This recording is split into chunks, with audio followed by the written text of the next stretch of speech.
Story 6, Part 11, The Convergence Point. The light was moving in the city now, but the pulse. The pulse had changed. It no longer throbbed like a background noise. It surged. It adjusted. It hunted. Avery and I had rescued 7 students in 2 nights, each one pulled from the invisible strings that threatened to vanish them into the shadows. But every rescue made the air heavier, the nights colder, and the streets more wrong. I first noticed it in the loop. Buildings that had stood the same for decades looked subtly altered, angled just slightly inward, as if leaning toward some unseen center. Street signs were tilted toward the same direction. Even the river's surface rippled unnaturally, as though it flowed toward something buried beneath the city. The light whispered it before I could name it. The convergence point. Avery and I traced it like cartographers of the unseen, following bent lampposts, warped reflections, and alleys that seemed longer than physics allowed. It all pointed toward an abandoned skyscraper on Wabash. 43 floors of dust, glassless windows, and hollow wind. But the closer we came, the more the pulse attacked. Not with shadows this time, but with memories. I saw my father's face, twisted with disappointment, telling me I'd never amount to anything. I saw every moment of hesitation in my life stretched into an eternity. I felt the old shame creeping back, binding my steps, whispering that I was never really chosen for this fight.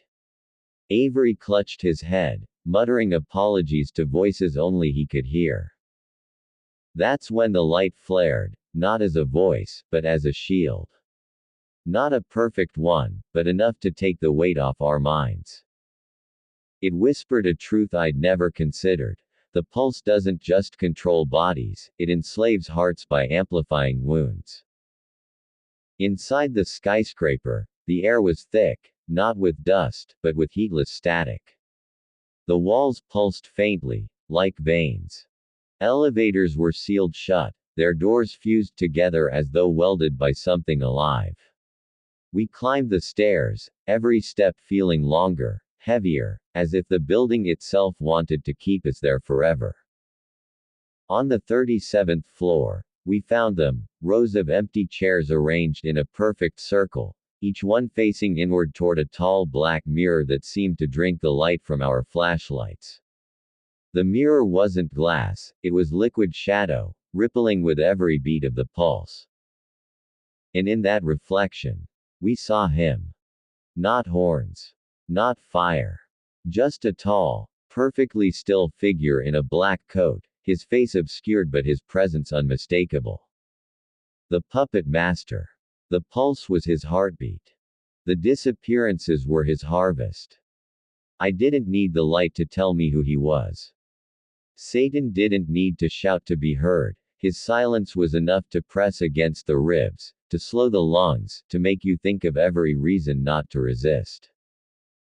But even as the shadows in the mirror began to twist toward us, the light burned hot, brighter than it had since the church.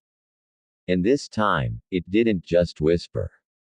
Here is the truth, his convergence is not his victory. Every thread you pull weakens his weave. You will not stand alone. In the mirror, the black-coated figure tilted his head, as if amused.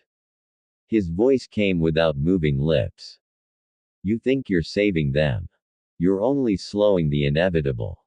This city was mine before you breathed your first breath. The light answered through me. I didn't plan it, I just spoke. It was never yours. The pulse trembled, just faintly, but enough for me to know we'd struck something deep. And that was the first time I realized this war might not just be about saving people.